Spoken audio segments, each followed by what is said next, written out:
En die Here het met my 'n persoonlike reis gestap die afgelope jaar met my gesondheid. En die een skrif wat by my bly, iemand vir my gegee het, is ons verskriklike bekende Psalm 23. Die Here het met my pad gestap deur hierdie Psalm. Nadat iemand hom vir my gegee het, het ek hom elke dag, ons ken hom, gememoriseer van kleins af. Ek ken hom van sonnaarskool dae af. En dit was maar net woorde, totdat hierdie woorde begin lewe kry het, en ek begin delf het in hierdie Psalm. En dis ongelooflik, en ek moet sê, daar is geen manier wat hierdie tydjie vir ons deur hierdie Psalm kan vat in die diepte wat ons ontdek het, wat ons kan ontdek daarin. So ons gaan reis deur hom, maar ek sê nou vir julle, ek hoop en ek glo dat dit julle net sal aanspoor om verder te gaan lees en te gaan luister en te gaan delf in hierdie Psalm. Op reis saam met ons herder. Kom ons lees Psalm 23. Okay, is nie baie duidelik daar nie, maar in elk geval. Ek lees hom vir julle uit die ou vertaling. Psalm 23. Die Here is my herder, niks sal my ontbreek nie. Hy laat my neerlê in groen weivelde, na waters waar rus is, lei hy my heen. Hy verkoop my siel. Hy lei my in die spore van geregtigheid om sy naam ontwil. Al gaan ek ook deur 'n dal van doodskaduwee, ek sal geen onhou vrees nie. Want U is met my. U stok en U staf, die verstroos my. U berei die tafel voor my aangesig, teenoor my teestanders. U maak my hoof vet met olie, my beker loop oor. Net goedheid en guns sal my volg, al die dae van my lewe, en ek sal in die huis van die Here bly, tot in lengte van dae. Kom ons bid net en vra dat die Here met ons saam sal stap deur hierdie Psalm. Liewe Vader, ons dankie vir hierdie geleentheid vanoggend. Here, ons dankie vir U woord. Ons dankie, Here, dat ons weet, U woord is nie elke môre. En maak nie saak hoeveel keer ons al hierdie woord gehoor het nie, Here, ons weet, dit gaan nie wees vanoggend. En dit gaan nie wees elke dag op ons reis met U vorentoe. Ons bid, Here, dat U ook nou met ons sal praat deur U woord. Ons dankie, ons prys U naam. Amen. Goed, so ook wil vanoggend dat ons bietjie kyk na Psalm 23 deur die oë van 'n herder. Nou my suster het sy sê toe haar klein seentjie so klein was en die van haar skool kom hy eendag by die huis en hy sê vir haar, mamma, ek verstaan nou nie wat aangaan nie, vandag sê die juffrou ek is 'n skapie. Maar vandag gaan ek vir julle sê julle skape. So ek hoop nie dit bring die vrykrins weg nie, Ilselie. Ek hoop dit julle gaan lekker ryk van die blommetjies op die green pastures, maar kom ons kyk. So Psalm 23 is geskryf deur Dawid en soos ons almal weet in sy later tyd het hy toe hy 'n bietjie terugkyk oor sy lewe as koning en van sy dae van herder af het hy hierdie Psalm geskryf. En hy was 'n herder, so hy verstaan, hy weet wat 'n herder is en hy weet wat dit beteken. En hy begin deur te sê, die Here is my herder. Die Here, Jehovah God, die groot almagtige God, die verbondsgod van Israel, hy is my herder. Hy maak dit persoonlik. Hy sê nie net hy is die herder, hy is 'n herder, hy is die herder van Israel nie. Hy is my herder. Hy is persoonlik. Dis 'n persoonlike verhouding. En hulle sê ook die herder van daai tyd, die verhoudings, hulle was lief vir hulle skape. Hulle het saam met hulle skape gebly. So hy sê hy is my herder. Hy maak hierdie verklaring, 'n statement. Hy sê die Here is my herder. En as hy hierdie statement gemaak het, maak hy ook volgende verklaring en hy sê dan kom ek niks kort nie. Niks sal my ontbreek nie. Wat was 'n herder in daai tyd? 'n Herder in daai Midde-Oosterse tye en die tye van Israel was 'n lae statusposisie. Dit was nie 'n belangrike posisie nie. Alhoewel die skape vir hulle belangrik was, was dit lae statusposisie. Gewoonlik die jongste seun in die familie, soos ons weet Dawid ook was. Die jongste seun in die familie, hy moes na die skape kyk. Hy het by die skape gebly. Hy het die skape versorg. Hy het hulle gedokter. Hy het vir hulle kos gegee. Daai skape was alles wat hy gehad het en hy het by hulle geslaap. En hulle sê as hulle in 'n kraal was, dan het die skaap ag dan het die herder voor die ingang gelê, om te seker te maak, daar kom niks ongediertes in nie. Hy het hulle beskerm. So die beeld van God as 'n herder, God wat alles gemaak het, wat die koning van die heelal is. Hy kom en hy sê, ek is 'n herder. En Dawid sê, hy is my herder. Hy is by my, hy is altyd by my. Hierdie psalm het ek geleer, gaan oor die teenwoordigheid van God in my lewe. Dit gaan nie net oor skape nie. Dit gaan oor God se teenwoordigheid in my lewe. En nou kan ons dit terug op bring na Johannes 10 toe, waar Jesus sê, ek is die goeie herder. Ek is die goeie herder. Hy is die goeie herder, maar is hy my herder? En dis wat ons elkeen vandag van onsself moet afvra. Is hy my herder? En wat beteken dit? As ek sê, hy is my herder, dan sê ek ook, ek is 'n skaap. En laat ons nou nie die mekaar raak soos klein Janus nie, dat ons weet wat dit beteken as ek sê, ek is 'n skaap. Want dit beteken ek is deel van die trop van Jesus. Is dit nie? As hy my herder is, dan is ek in daai trop. En wat is 'n skaap? Nou ek gaan ook nie skaapboere wat hier sit nie, of as hy is, kan hulle my sê as ek verkeerd is, maar dis maar wat ek gelees het van die skape. Skape is weerloos. Hulle kan nie na hulle self kyk nie. Hulle kan nie vir hulle self beskerm nie. Hulle moet iemand hê wat hulle lei. Hulle het versorging nodig. Hulle kan nie na hulle self versorg nie. Hulle kan nie eers die vlee wegjaag wat hulle pla nie. En hulle is geneig om te dwaal. Hulle gaan hier wy, en hulle kyk nie waar hulle gaan nie, as hulle weet sien, as hulle oor kan die heuwel. As hulle aan die kant die heuwel is, dan is hulle verdwaal, dan kan hulle nie weer terugkom by die trop nie. Hulle het nie geen rigting instink soos party diere nie. Weet jy, kan 'n kat op 'n ander plek gaan neersit en hy sal terugkom. Maar skaap is onmiddellik verdwaal as hy nie die res van die trop sien nie. En hulle volg sommer mekaar ook. As die een nou hierdie kant toe gaan, dan gaan die ander een op daai kant toe. So 'n skaap moet leer om sy herder te vertrou, om die stem van sy herder te ken. En hulle sê, dis die slimste ding wat 'n skaap doen, is hy ken die stem van sy herder. Hy ken die stem. En Jesus sê ook, my skape luister na my stem. Hulle ken my. Ken ons hom. Ken ons sy stem. Hulle het 'n toets gedoen, gesê, ons gaan 'n bietjie kyk of dit die waarheid is. En die een ou skryf, hulle het gegaan en dan so trop skape, nou, van die mense in die Midde-Ooste leef nog steeds so met die herders. Herders se klere aangetrek, laat hulle ryk soos hy, laat hulle lyk soos hy, en hulle die skape geroep by hulle name, en met hulle probeer iets doen, daai skape het aan hulle nie gesteer nie. Tot hulle regte herder kom, met ander klere aan. Toe hy met hulle praat, toe reageer hulle onmiddellik. So dit is hoe slim 'n skaap is. Ek dink sy slimheid stop daar, maar in elk geval. So ken ons die Here se stem. Volg ons hom. Weet ons hoe afhanklik ons van God is. Van ons herder is. Want dis wat die skape weet. Hulle is afhanklik van hierdie herder. Hoe nader hulle aan hom bly, hoe beter. En hulle sê ook, die skape, party skape leer later om so naby aan die herder as moontlik te bly. Hulle is die vetste en die beste versorg en alles, want hulle weet dat hulle veilig. En hulle weet, dan kom hulle eerste by daai weiveld uit. En hulle weet, as hier nou 'n vlieg of 'n parasiet hulle pla, dan is hy die herder daar. Dan is hy by hulle.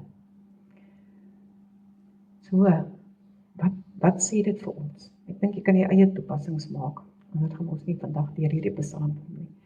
Niks sal my ontbreek nie. Dawid maak 'n volgende verklaring. Hy sê, niks sal my ontbreek nie.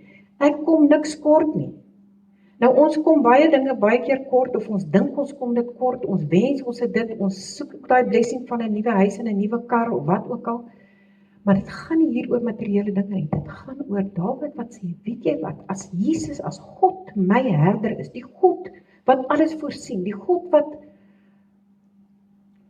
almagtig is, die koning is, as hy my herder is, verseker, dan kom ek niks kort nie. Want hy voorsien in alles wat ek nodig het.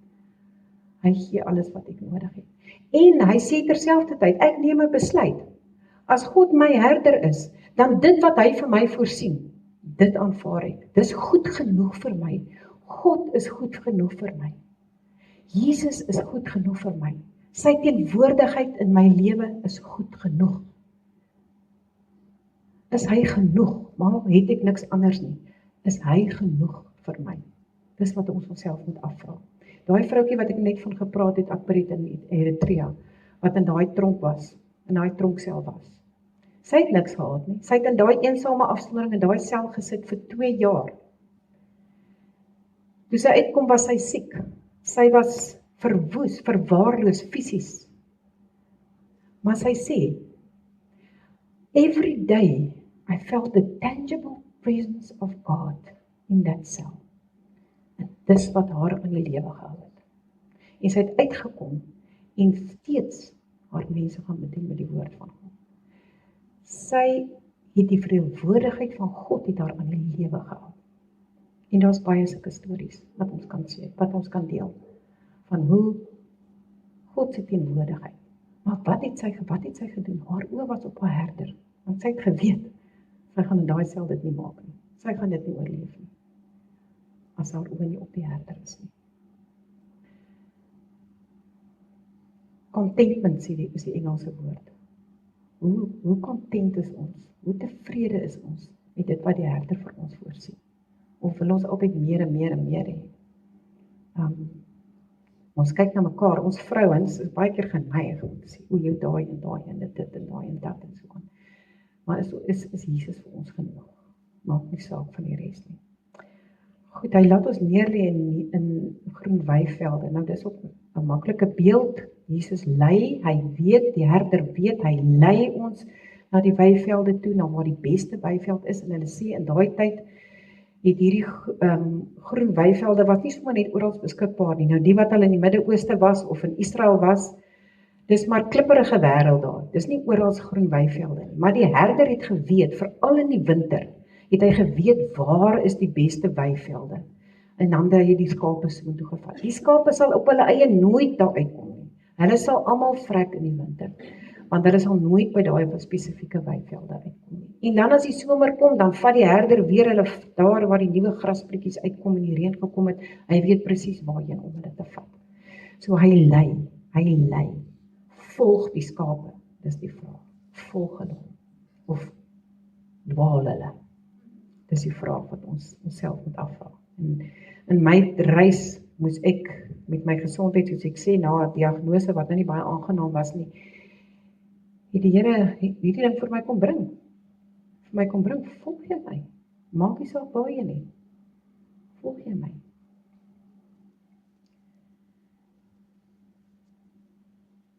En dan kom ons by die deel van die rus.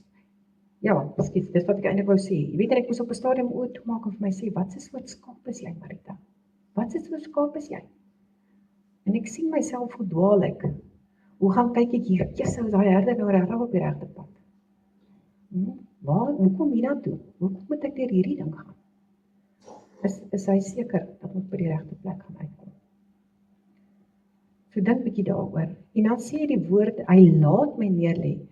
In die Engels sê dit, he makes me, kyk nie Engels nie nou, he makes me to lie down. Hy maak my lê.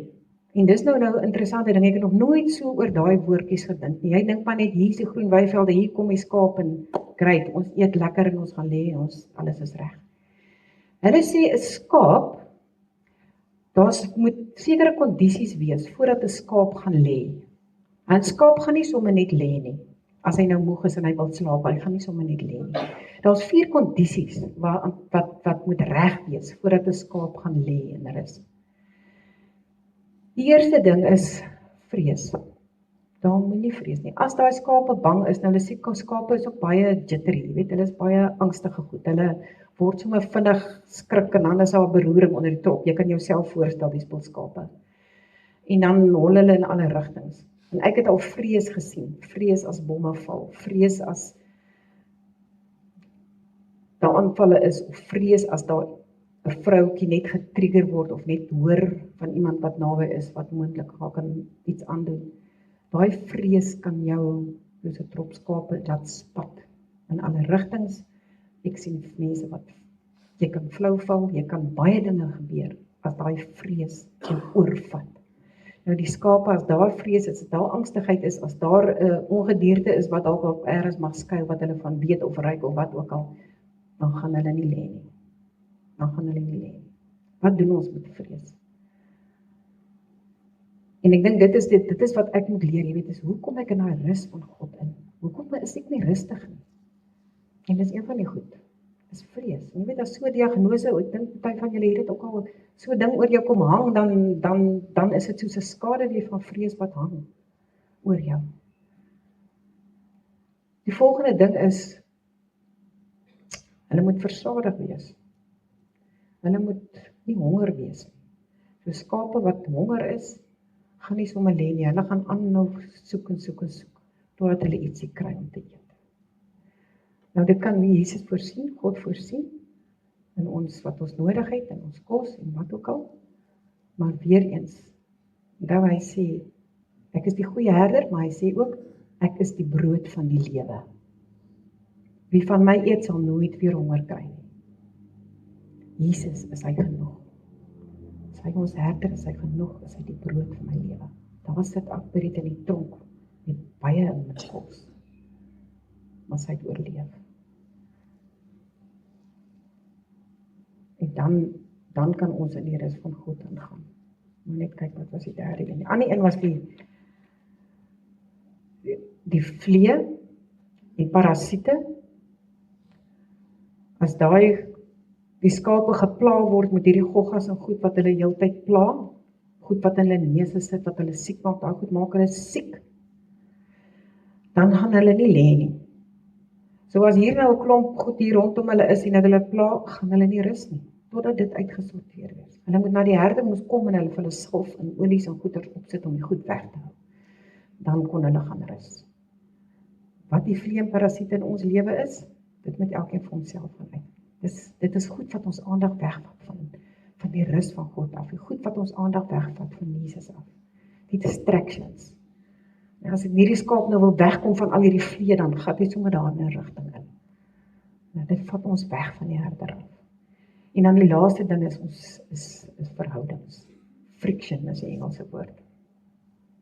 As daar's onmin tussen onder die skape is, nou dit klink seker vreemd onder 'n skaaptrok, maar hulle sê die skape het soms so, die groter skape, dan het hulle die jonger is gebad, nou, of hulle stampkoppe. Ek dink ons het dit al gesien, partykeer met bokke en goed ook. Hulle stampkoppe, so hulle beklei ook maar. En as daar so stampery in daai trop is, dan wil niemand lê nie, dan is almal onrustig en jittery en wat ook al.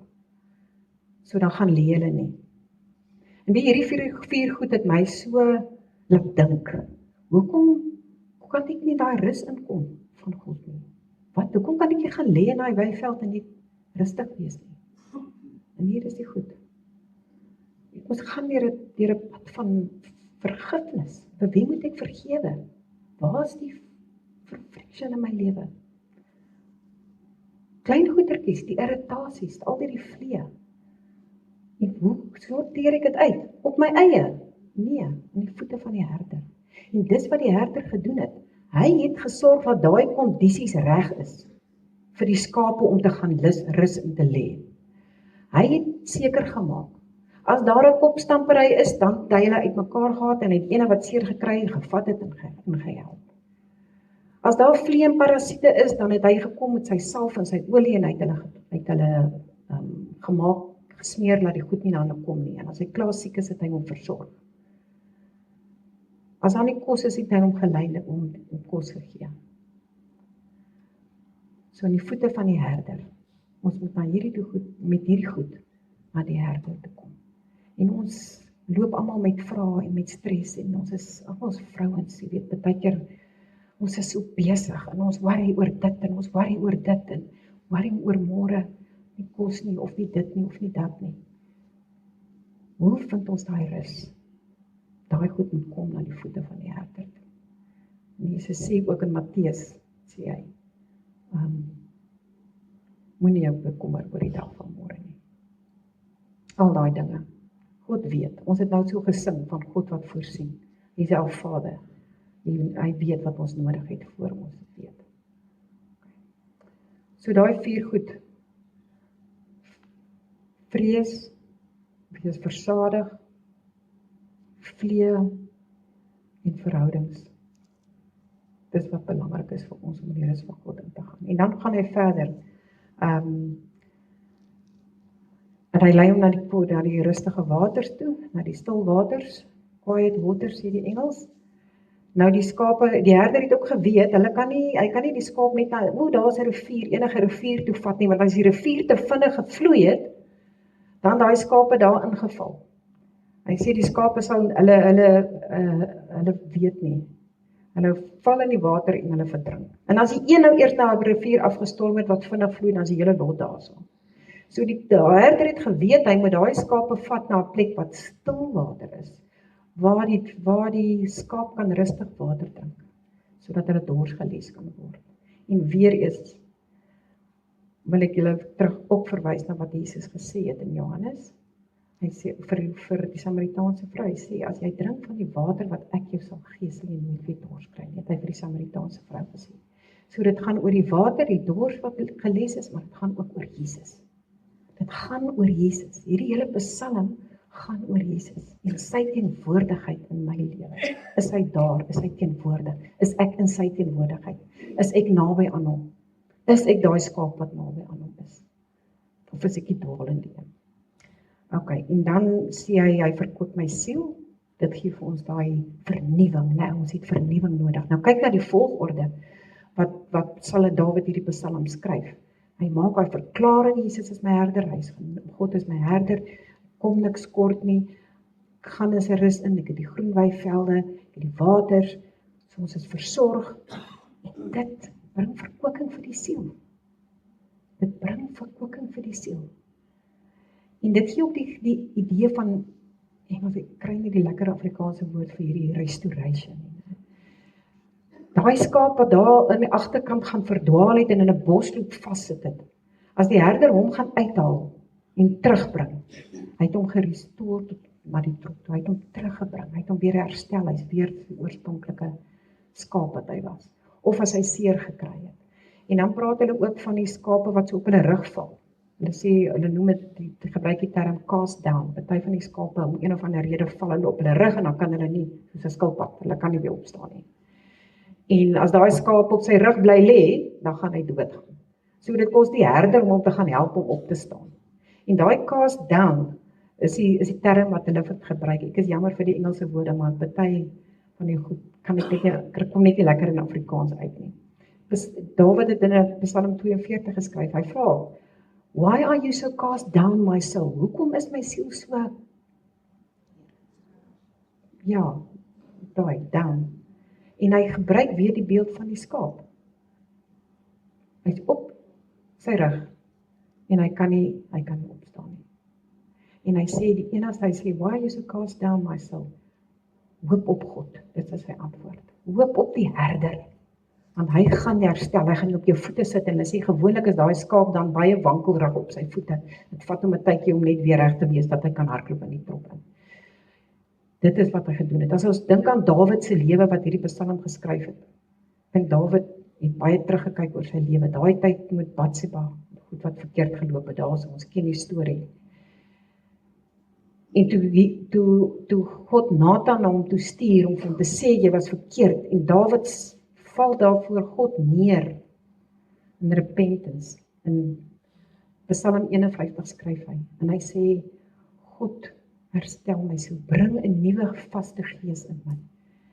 Renew a new spirit in me. Ja. Skep 'n rein hart vir my, o God, vernuwe bestendige gees. Die Engels sê ook, restore my spirit and make a new spirit in me, of iets in die geval, skus. Ja, restore a new spirit in me. Restore. Hy was weg, hy het verkeerd gedoen, maar God het hom gaan haal en hom teruggebring en hom restore, hom herstel, hom vernuwe.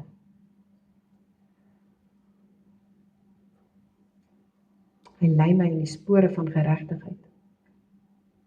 As ons vernuwe is, as ons rus gevind het in God, as ons weet hy is ons herder, as ons weet hy is genoeg, dan kan hy ons lei in hierdie spore van geregtigheid. dan kan hy ons vat op die pad wat reg is. God lei na die regte pad. Daar's 'n verkeerde pad en daar's 'n regte pad. Ons kyk nou die aand 'n fliek van 'n tannie wat so vir 'n jong seun probeer leer om 'n plek skoon te maak en hy kla want sy sê heeltyd dis nie reg nie. Sy sê vir hom there's a right way and the wrong way to clean. Klaar. En dit is soos dit met God is. There's a right way and there's a wrong way. En God lei ons, my herder lei my op die regte pad. So as ek wil weet wat die regte pad is, volg die herder. Want baie keer daai terrein waar hulle moes stap, was ook baie rof. Baie keer was dit kraanse, om van die een weiveld na die ander kant te kom, was nie 'n maklike paadjie nie, deur nog groen weivelde nie, dit was moeilike paadjies, en as die skape nie gevolg het nie, dan het hulle dit nie gemaak nie, dan het hulle nie aan die ander kant uitgekom nie. Daar was 'n regte pad en daar was 'n verkeerde pad. En waarom? Om sy naam ontwil. Vriende, dit gaan nie oor my en jou nie. Dit gaan nie oor die skaap nie. Dit gaan oor die herder. Dit gaan oor God. Dit gaan oor sy eer.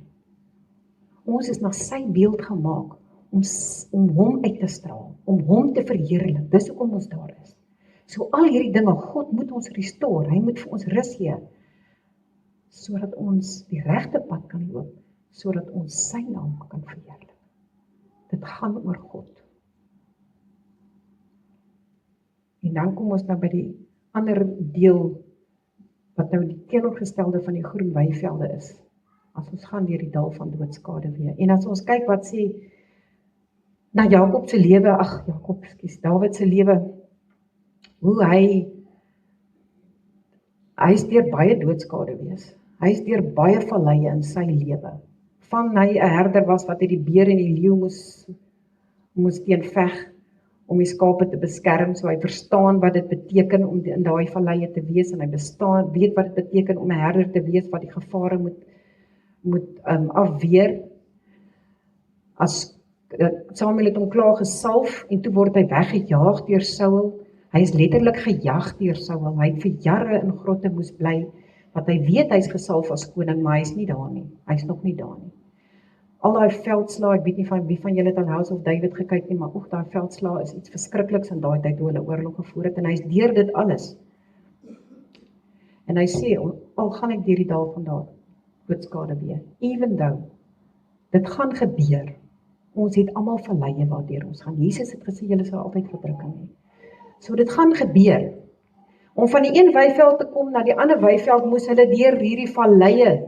Daar is nog asof my 'n mooi prentjie, sulke donker valleie, en hulle sê party van daai kraanse het omtrent toegemaak bo, dat jy nie die son behoorlik kan sien nie, dis die skaduwee.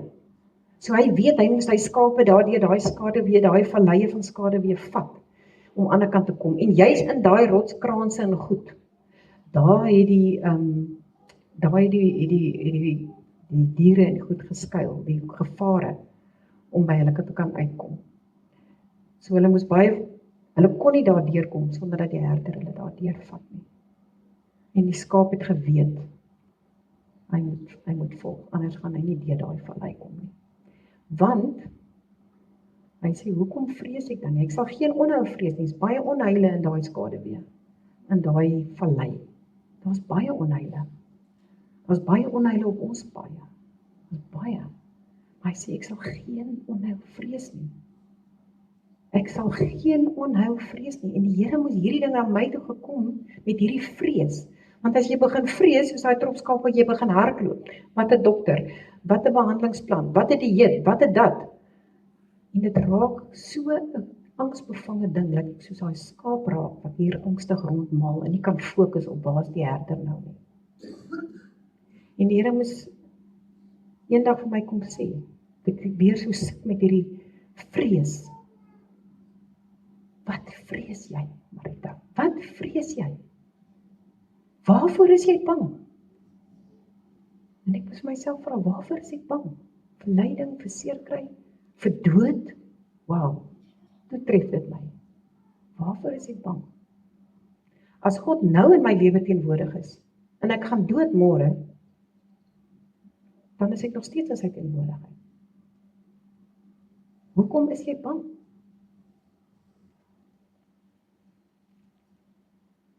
So, om te kan sê, ek sal geen onheil vrees in daai vallei, is nogal so groot ding om te kan sê. Maar hoekom kan hy dit sê? Want die stok en die staf die vertroos my. Nou weer, die stok en die staf is die twee wapens, die twee goed wat die herder meer geloop het. As jy dink wat hulle alles moet doen, die ding moes doen, leeu's en beere, dan weet ek nie hoe hulle dit reg gekry het nie, maar in elk geval, die stok het verskillende goed wat hulle sê oor die stok is soos 'n knippelding wat hulle gegooi het. So hulle het die diere gegooi met dit. Ek weet Dawid nou 'n slingervel ook gehad, wat hom seker ook gehelp het. Maar die knippel het hulle ook gebruik vir die skape self. So as die herder nou in die vallei sien, flip het hierdie skaap is nou besig om daai kant toe te gaan, dan het hy hom gegooi met die knippel, laat daai skaap net kan weer terugkom. Bietjie dissipline. Want hy kan nou nie by die skaap wat deur agter in die trop is, uitkom en hom gaan haal en hom gaan keer nie. So hy gooi vir hom, laat hy terugkom. So partykeer het ons 'n bietjie 'n knippel nodig, om ons net weer in die trop te kry. En ons net weer te sien, daar gaan die herder, ons is nou van die pad af. Of ons stel self daai klip op en kyk, is daar nie dalk 'n pofadder wat die herder nie gesien het nie. Ja? So dis wat die stok doen en die staf, ons ken almal die beeld van die staf, en hulle sê veral in 3 goed wat die herder daai staf gebruik het. Hy het die lammertjies gaan haal, klein lammertjies wat 'n bietjie weg wat geskei is van hulle ma of wat ook al, dan hy hulle opgetel en hulle teruggesit by hulle ma. Ja? Die ander een is wat ons daar sien, hulle gaan haal. Of as hy 'n skaap sien, daar is 'n skaap wat 'n probleem het, dan het hy hom nader getrek na hom toe, om hom te kan versorg. En as hy nou vassit daar in 'n bos of 'n ding, dan het hy die ding gebruik om hom uit te haal en hom te help. So die stok is daar vir beskerming, vir bietjie dissipline, want ons het dit ook nodig, en dan die staf is daar vir die versorging, vir ek sukkel met die Afrikaans oor die care, die versorging, wat Jesus vir ons, wat die herder vir ons gee. En daarom sê Dawid, dit vertroos my, want die Here het vir Nathan gebruik soos 'n knippel, om hom te gaan haal, of om te sê, hey, wat het jy gedoen? En hy sê, dit vertroos my, want dit gee vir my daai versekering, dat God my sal kom haal, God sal vir my terugbring in die trop. Dit vertroos my, al is dit 'n knippel teen my kop. Dit vertroos my, want God sal my terugbring. Okay. Die stok en die staf vertroos my, so ons weet God is daar. So as God, en dit is wat ons leer by hierdie mense, wat in hulle verskriklike moeilike omstandighede sit, wat in tronkselle sit, wat vir moslimmans gegee word, wat se kinders van hulle weggeneem word, as hulle in daai dal van doodskade weer sit, dan weet hulle, God is by hulle, en dan kan hulle deurgaan. Daar's geen ander manier nie. U berei die tafel, U berei die tafel voor my aangesig, nou weer eens is ook 'n bekende deel. Nou kom Dawid, hy het gesê, God is my herder, toe begin hy praat met God, want U stok en die staf, hy raak al hoe meer persoonlik, en dan kom hy hier, en hy verander, en God is nou ons gasheer. En hy berei die tafel vir ons, hy berei voor, ons weet wat dit is om vir gaste voor te berei, hy gaan voor ons uit, en hy maak hierdie plek reg vir ons. En so hulle sê daai tyd ook, as jy as gas by iemand ingekom het in sy huis, dan is jy, sodra jy onder sy dak is jy onder sy beskerming. Dan is hy verantwoordelik vir jou huis, verantwoordelik vir jou versorging, vir jou beskerming, vir alles. So dis wat God doen, hy bring ons in onder sy versorging. Maar nou het ek die prentjie daar van die skape op, want hulle sê uit 'n herder se oogpunt, hulle het in die somer dan hulle vooruit gegaan na wat hulle noem tablelands. Dit is soos plateaus in die hoogtes. En dan het hulle gegaan, want dan gaan nie genoeg kos wees dadelik nie, dan het hulle ekstra kos, minerale en goeders daar, wat hulle nou daardie gebruik het, uitgesit vir die skape, sodat as die skape dan nou daar kom, en daar's nog nie genoeg kos nie, dat daar vir hulle kos is. So, party kommentare beweer dat uit die herder se oogpunt, uit Dawid se oogpunt, is dit wat hy bedoel, is hy het gegaan voor uit daai skape, en hy het vir hulle ook gaan regsit van kos het, dat hulle weet hulle het genoeg. En dan teenoor my teestanders, die onder hulle is nog steeds daar. En juist daai tyd sê hulle, as dit so warm in die begin van die somer daarbo, dan is daar verskriklik baie vliee en parasiete, en dit kan tot hulle dood lei, en dan het hy olie gevat, en die skape geolie, sodat om hulle te beskerm teen die parasiete, en die vliee. So dit was vir my 'n nuwe een, om te weet dat hy die skape actually geolie het, en dis ook vir beskerming. Maar watter beeld ons ook al gebruik, dit gaan oor God se beskerming, dit gaan oor sy versorging, dit gaan daaroor dat hy voor ons uitgaan. En dis hoekom ons moet toelaat dat ons voor moet uitgaan. En ons leer dit so mooi, daai stuk gesê van om to follow Jesus with that fragrance, né? Ons gaan voor hom uit. Hy gaan voor ons uit. Ons moet hom volg. Goed, en dan weet ek, moet ek nou afsluit. Goedheid en guns. En die vyande kan maar daar wees. God is nie geïntimideer deur hulle nie. Hulle kan maar kyk. Hy is besig om ons te, hy is ons host. Hy het alles reg gesit vir ons. En hulle sal daar wees. Maar hy het nie altyd geïntimideer nie. En ons hoef ons ook nie aan hulle te steur nie. Ons hoef nie oogkontak te maak met hulle nie. Ons oë is op God en ons is in die teenwoordigheid van God as ons daar is. So dit gaan oor, is ons oë op God, is ons in sy teenwoordigheid. En ten laaste, die laaste vers, net goedheid en guns, en hierdie vers is so diep. God se goedheid, God se guns, mercy, woorde wat vertaal word is mercy, steadfast love, sy getroue liefde. Psalm 118 praat van sy getroue liefde. Wat ons volg elke dag, en daai volg beteken jaag, chase in Hebreëus. So die goedheid van God jaag ons letterlik elke dag. Dit is daar, want God is goed. Hy kan nie anders as om goed te wees nie. En die herder is goed. Sy intensie vir die skape is goed. Dis intentional. Sy versorging alles. So dit kom agter ons aan, dis altyd daar. En dan eindig Dawid en hy sê, die huis van die Here, dis waar ek wil wees. En daai tyd het die huis van die Here was die tabernakel was die simbool daarvan. Want hy het gesien, oor my tyd wat ek terugkyk, die huis van die Here is die beste plek om te wees. En ons praat nie hier net van die kerk en van die tabernakel nie, maar in die teenwoordigheid van God. Om in die teenwoordigheid van God te wees is die beste.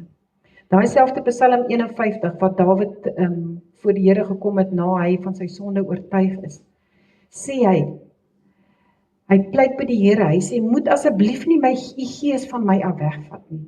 Moet my nie verwerp nie. Moet my nie uit die teenwoordigheid van u gees weg, moenie die gees se teenwoordigheid uit my lewe wegvat nie. Want Dawid het geweet, as dit gebeur, dan is dit verby. Dis wat met Saul gebeur.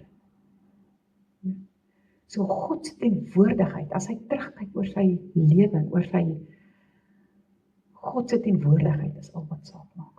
En ek wil julle net met daai een los, dat God se teenwoordigheid is wat belangrik is. En dan kan ons hierdie reis met ons herder aanpak. Dan kan ons hom volg met vertroue en weet, hy vat ons deur. En dan is dit ook die antwoord op hoe hierdie mense kan staan waar hulle staan, want hulle weet God is teenwoordig. En daarom kan hierdie mense sê, nou 1 Korintiërs 4 waarmee ek wil afsluit, julle kan hom gaan lees, daar staan baie meer as net daai versie, maar hulle kan sê, we are persecuted but not forsaken, we are struck down but not destroyed. En daar sê Paulus ook, hy sê, ons fisiese liggame, ons fisies word ons vernietig, maar in ons binneste word ons vernuwe elke dag. Dit staan daar in vers 7. Gaan lees 1 Korintiërs 4 vers 7 tot 9.